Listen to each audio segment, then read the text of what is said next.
A day in my life, as a tomboy nga waray tumoy, pero may pangandoy. Ayaw ito. And for today's video mga Papi Birds, ay nandito tayo ngayon kay Neneng B.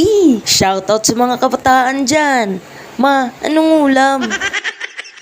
Habang nagsisikipan nga kami mga Papi Birds ay merong lumapit at sinabi niyang idol niya daw ako.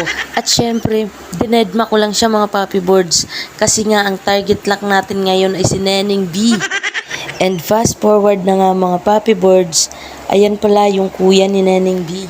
At dito sa kabila di ko alam, pasensya na, tanungin ko na lang pag nakabalik kami.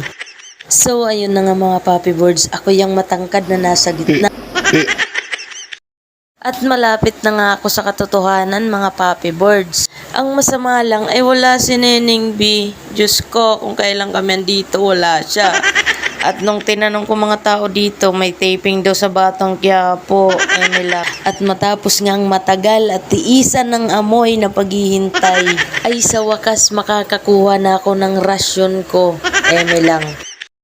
Papi Birds, so adi na, titilawan na nato ng Hungarian ni Neneng B. Anong ulam? Ito.